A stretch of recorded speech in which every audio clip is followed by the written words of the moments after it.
Hi everybody, welcome to the Applying Chess Ideas to Real Life Decision Making series. So this is the first one. I have no idea what I'm doing actually. So I'm just starting this new thing.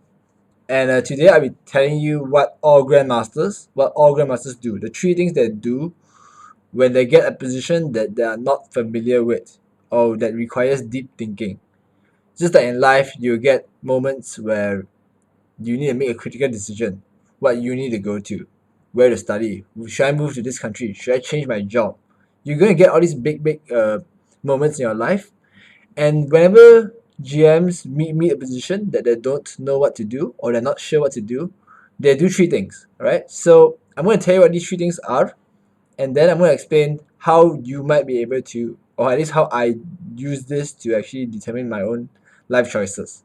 So the first thing is, okay, look here. The first thing is they always make an evaluation, right? They always make an evaluation, right? So what do I mean by evaluation? So in chess, the position is either better, equal, or worse, or winning or losing, right? There's like basically three different possibilities. Either you're equal, there's no difference between the positions. You're better. So I mean, on the scale of better, it could be winning or losing, or winning or a lot better, right?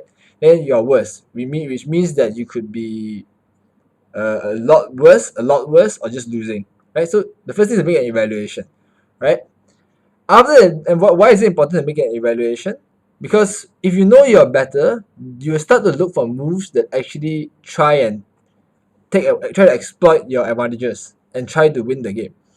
Whereas if you're worse, you will look for moves that will try and improve your situation to not make your situation worse than it is.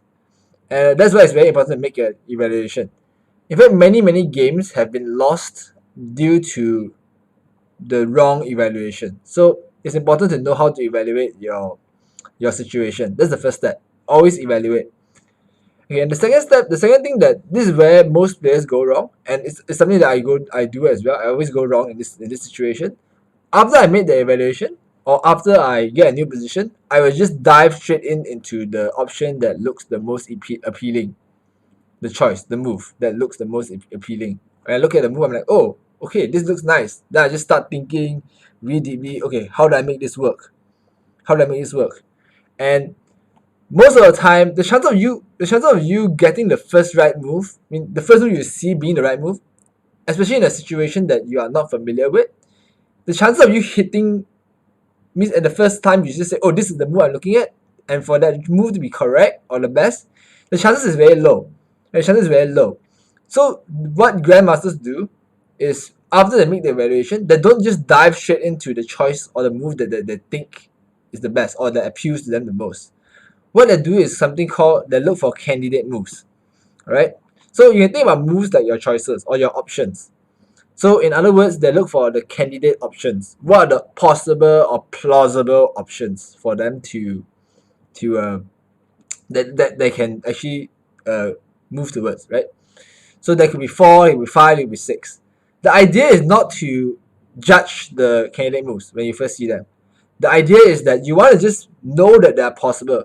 A sentence I like to, the way I like to explain it is like this. It's you want sometimes people don't actually know um okay, sometimes the things that are good for you to do, it's not that people don't know them. Everybody knows them. We all know what are good to do. It's just that sometimes those options are not in our view. We don't see them around us. It's not in our view in the present. It doesn't come into our head. It's not something that we're not aware of. Right? Something we're not aware of. So that's the thing. You want to look for candidate options. Look for the possible options you can take. And then after you do that, after you figure out, okay, these are my plausible candidate moves or candidate options or candidate choices, then you look at them one by one and decide on one. You decide on doing something. And then once you do that, you need to make the move. Right? You need to take the action. Right? You need to actually do something about it. So I'll give you one example. I'll give you one example.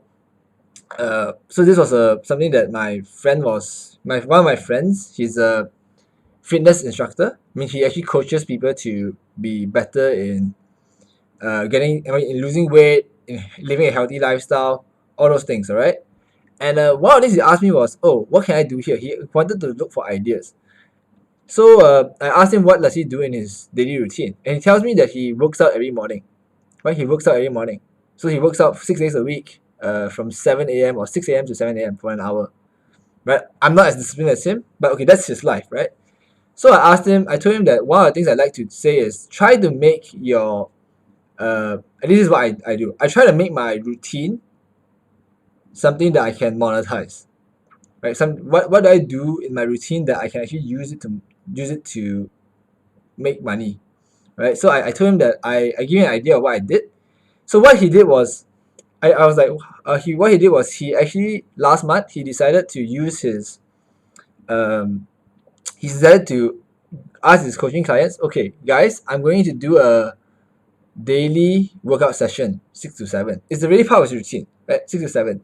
So it's gonna be like follow the leader, right? He's gonna just open a Zoom call, and then the clients can actually just watch his video, do the workout together with him, right? And then he did that, and I think he charged about, I think it's like something like 30 or 40 US dollars per person.